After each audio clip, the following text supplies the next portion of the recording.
Hello everybody, I hope you're having a wonderful day, and today I would like to share a little unboxing with you guys. This is coming from DLT Trading, and it actually got to me a couple days early, which I'm very grateful for.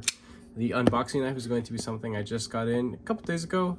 This is the Warncliffe S90V Silver Twill Carbon Fiber Asher Spiro. This thing is freaking sick. I've been using it a bunch. There's some schmuck on the blade, don't mind that there. Of course, I use my shit mainly just for cardboard, but we're gonna go ahead and just get into this. A little cut right there. This is going to be a rather large knife to my knowledge, and a first for maybe not the OEM, but the designer. It's probably the invoice. Griffin Co. Now I do have their little G10 driver. It seems like $100, which is kind of pricey, but now that I have it, I do definitely enjoy it. I've modified it a little bit. This used to be white G10. I did an ombre, purple and teal, and I even flame bronze the what's it called, the screw back here, which is really cool. So I kind of made it my own, customized a little bit just for fun. Let's get into this guy.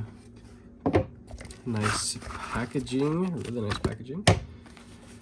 Wonderful little pouch, nice Velcro full thing there. Check that out. 2015, so not that long ago. And we have the Scout, not just any regular Scout. This is the 3.5. I got this off DLT Trading, of course, as I mentioned it earlier. Little card. This is a spec card. So blade material, Magna Cut, which is really cool. I don't know if they're going to continue making the Scout 2.0, which is a little guy. It's supposed to be like a just sub 2-inch blade, and the 3.5. The 3.5 is also a Magna Cut. Black DLC. I know that there's like a stone washing over the black DLC, so it's kind of matte finished.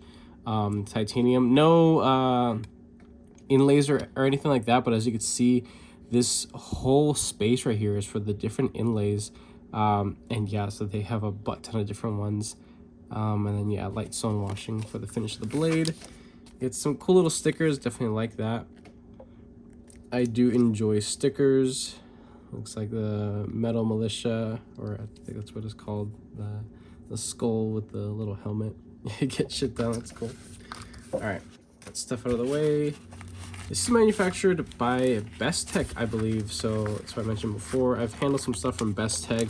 Great OEM work for sure. A nice little cloth right here. It looks like it's actually stamped. That's nice right there. Baggie of some extras, which is always appreciated. What do we got in here? So we have extra races, stop pins, some body screws, pivot, the full pivot. Looks like it's a blank face, races, if I didn't mention that. And yeah, that's cool. The only thing that would be missing from here, an extra hardened steel insert with a ceramic detent ball. It's really nice. This is wonderful. I absolutely love this. They just include it, no extra charge or anything like that. Very much appreciate it. And this is a big freaking dude. Damn, that was a good looking knife, very clean. And of course I went with this one because if I do enjoy it enough, it will get modified, anodized wise, and just, you know, I'll be able to make it my own. Now the other variations, the Scout 3.0 and the 2.0, those ones have screwed or exposed screw inlays, so it's not like tapped underneath or glued in, which I think it's really nice. So you do have more screws visible. Some people like that, some people don't. It's just a visual preference, I guess, or design aesthetic. But it's cool because you can remove those inlays with easy screws on the body and then customize by anodizing or doing some sort of like laser engraving, whatever you want to do. But this is the plain Jane one, essentially. I love reverse tucks, so let's go ahead and get this thing out. I don't know what I want to do, front flip or thumb. Let's do, you know what, let's just do good old reverse flick. Oh yeah, that's solid. This is, oh man, let me see if I could back the camera out a little bit. You'll see my black silicone mat underneath, but whatever, not a big deal. But this is a large knife. Oh,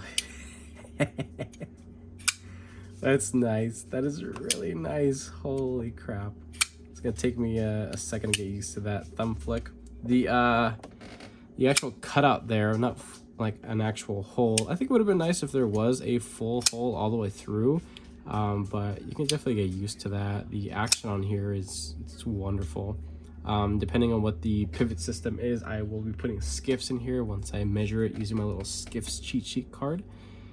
Let's check side to side, solid, up or down, wonderful. Any movement in the pivot, that's pretty freaking nice. Nothing there. Hopefully that doesn't change at all through my time using it. Front flip, that's pretty darn good. I would have definitely appreciated something a little bit finer, a little bit sharper, and maybe just a couple little, just to finish off and round off there. But it sticks up far enough that it's plenty of leverage. You can get it. It's not bad at all. As you can see, very easy with my index finger here. So there's plenty of knife to hold on, grip it, and manipulate it. Yeah, this is freaking sick, and it's actually pretty thick feeling. That's awesome. You get a little matching back spacer. It's not exposed, a little jimps right there, but I'm sure adds a little bit of grip back there. Not much. I could feel a little bit in my palm, but that's if I'm really like digging into it. Some jimping here in the spine. Of course, that's part of the front flipper there. And you can go ahead and choke up on this, and that feels really, really nice. Let's go ahead and give this blade a little wipe. There's not as much oil and juices from the factory as a lot of stuff coming from overseas would typically have around this time of the year, but that's all right. I definitely appreciate that. That's going to save me having to take this apart and cleaning it out immediately. I'm just going to have this thing as is, and this is going in the pocket tomorrow for work. That is wonderful. Of course, it being so drop shredded because it is a relatively weighty blade. Let's check the centering. Wonderful. Detent lash, non-existent. I love it. I love it. So I thought that there was just a blank pivot in here as an optional thing, but there's actually no logo on the pivot. So this is a very, very sterile knife. I love this. The only markings that you're going to find are the actual brand logo, the Griffin Company logo there. And then right there, it says Magna Cut, which is pretty cool. Now on the specs card, it doesn't share the HRC. Let me just check real quick. No, it doesn't. It's most likely on their website, which you know what? No, is it here? This is it. So you can pause and read if you'd like. 3.5 inch blade, handle length 5 inches, weight 5.75. We can go ahead and just check that real quick. It's right hand, of course, no lefty option at the moment, I believe. All the hardware is titanium, including the clip, the back spacer, which is really cool. Maybe in the future they might offer some kits, like just regular titanium, or maybe some zirconium or something cool like that. Very weighty knife, 5.9. So yeah, it's cool. Whatever. Almost 6 ounces. Let's go ahead and do a couple little size comparisons. We'll check the factory edge, and we'll call it good. Something that I wanted to compare it to, which isn't typically a size comparison knife, but this is the Konu Knives Padre, and it's about the same thing, really. It's about the same thing, so that's really cool. But you can see here that the polished DLC over the satin versus just a regular matte DLC with the stone wash over it. Both beautiful finishes in their own right, of course. You see a little bit up closely. Yeah. And then for cutting edge, you get a little bit more with the Scout 3.5, which is cool. So a lot of people appreciate that, but just slightly different ergonomics. This, you have a full dedicated forward finger choil. This, you just have a nice flat spot. It still feels very comfortable. I feel safe being right behind there. Something else that we can do, the titanium titty. So titanium titty is just a hair bit shorter, not by much, and the amount of cutting edge is damn near the same, which is really cool. Let's try some other stuff. Do some bigger things. Here is a We Praxis. Same overall. Pretty much about the same amount of cutting edge, maybe a hair bit less with a Praxis, not by much. Sencut Knives Glide Strike. Glide Strike is a little bit longer, but narrower in hand and shorter as well. Exact same amount of cutting edge. It's wonderful. Another one here, Spyderco Manix 2 Lightweight. Griffin is a little bit longer, not by much, and the Griffin has more cutting edge, of course. Let's see, just one more. This is the what's it called? The CMB Manage Predator. Griffin is a little bit longer overall and has more cutting edge than Predator, so that's awesome. We can go ahead and check out the factory edge. A little piece of paper here. Yeah, that's nice. Very grabby, just kind of just bites in. That's wonderful. It's not super slick. They didn't overstrop it, which I absolutely appreciate that. Down by the heel. That's nice. That's nice.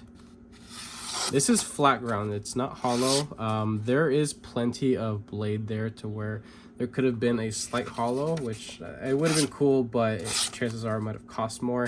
This is an expensive knife. It is, how much was this thing? It was like over 300 bucks, I think. Let me, oh, here's another DLT trading sticker. That's cool. Yeah, this guy was a total, okay, before taxes, $335. After taxes, it may vary from wherever you live. I'm not sure how that works, but basically $370.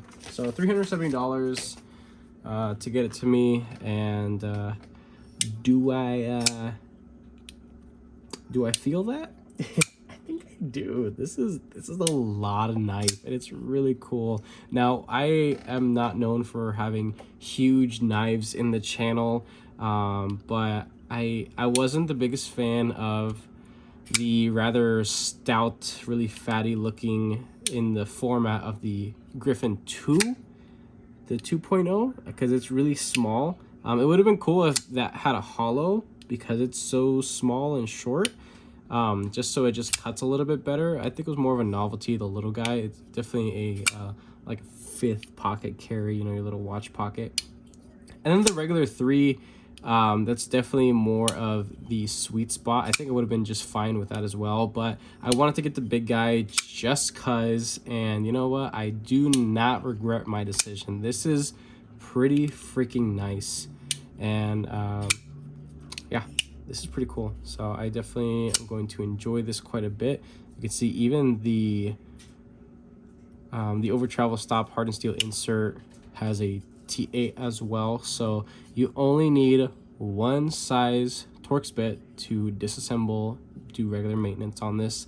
I love that. That is a cherry on top of any freaking knife that I've ever picked up. I love that idea. It's not something that's really hard for companies to do. If they don't do it, it's honestly just a lazy thing. There are companies that have, you know, made statements to people trying to make a design that they just refuse to do anything but T8, T6 combo. Like, for example, We Knife Co. They almost always do, unless they have a specialty clip, they almost always do T6 for the pocket clips, which is kind of like, it's kind of stupid, because We Knife Co. offers, and for Civivi and Sencut, they're compatible, the mill titanium pocket clips. They're T8 body screws, or T8 screws. This is an aftermarket clip made by We Knife Co. Civivi, compatible with Sencut as well. Those are T8s. Why can't they do that with everything else? It's just a cherry on top. When you're paying this much freaking money for a knife, you're paying for a quality of life improvement, conveniences such as hardier body screws and things like that. Anything bigger is of course appreciated, but not everybody has larger bits available. T8 should be just standard all across the board, and this thing is freaking sick. So I definitely love that. There's I think I'm gonna like this thing quite a bit. So it does feel, from my finger calipers, it feels kind of meaty behind the edge. So this is going to be I suppose a hard to use slicer. It is again, as I mentioned before, flat ground, just not fully flat, but damn near. You'll see there's a flat here, a little bit swedged there, just for some decorative purposes and maybe to push through material. But as you can see, the switch doesn't go all the way out to the tip, so the tip actually has a good bit of strength, so that's really nice. So you don't have to worry about snapping that tip. It's not too delicate. And that's gonna be it. Yeah, this was a successful unboxing. I love the design. I think it's very chunky. It looks good. It feels just as good. It's made exceptionally well by who was it? Best Tech. And yeah, that's about it. If you guys enjoyed this unboxing, go ahead and leave a like down below. If you are subscribed, thank you so much. I appreciate all your support and your patience, of course. If you're not subscribed, please consider subscribing, because I plan more videos and content coming your guys this way. And with that being said, I hope you have a wonderful rest of your day.